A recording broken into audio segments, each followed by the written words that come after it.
કે ભાઈ જૈન પંડ્યાએ જે 12મો કેસ થી આગળ કેસ વધારવા જતા મને 12 વટે જ ભેળાઈ ગયો હશે.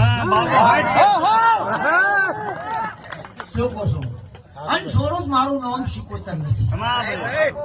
હવને કરેલો હવને ભોગવવાનો પડશે. કર્મનો બદલો આપજે, બીજું શું?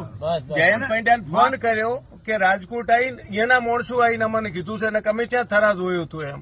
તો એ જે માં મેલ્યા એને તું બારે લાવી ને માતા પૂછું ઘણા દાડમ બારી લાવું. એમ હમીશે બોલી હતી ઘણા દાડમ બારી લાવું. અંજમાં મીડિયા છે એમ તો કદી મીડિયા ભેળા ના કરો. મારું નામ સિકોતર નથી. શું કહો છો? તો નમસ્કાર મિત્રો, ગુજરાતી અપડેટ યુટ્યુબ ચેનલમાં આપનું હાર્દિક સ્વાગત છે.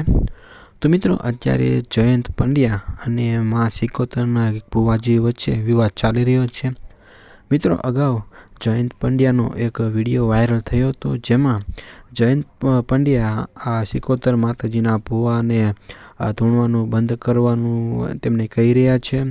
તો મિત્રો, એને લઈને સિકોતર માના ભક્તો એમની જયંત પંડ્યાની વિરોધમાં આવ્યા છે અને આ ભુવાજી ધૂણવાનું બંધ નહીં કરે એવું આ ભુવાજીએ એમને એક વિડીયોમાં જણાવ્યું હતું.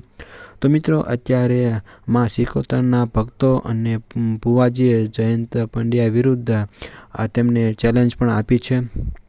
તો મિત્રો, અત્યારે આ વિવાદ ચાલી રહ્યો છે. તો મિત્રો, તમારું આ વિડીયો વિશે શું કહેવું છે કોમેન્ટમાં જરૂરથી જણાવજો. અને આવી ગુજરાતને લગતી અપડેટ્સ જો તમે મેળવવા માંગતા હો તો વિડીયોને એક લાઇક કરી દેજો અને સાથે સાથે ચેનલને સબસ્ક્રાઈબ પણ જરૂરથી કરી દેજો. મિત્રો, અમે કોઈનો વિરોધ પણ નથી કરતા અને કોઈને અમે સપોર્ટ પણ નથી કરતા. માત્ર ને માત્ર તમને અપડેટ્સ આપવાના હેતુથી આ વિડીયો બનાવવામાં આવેલો છે.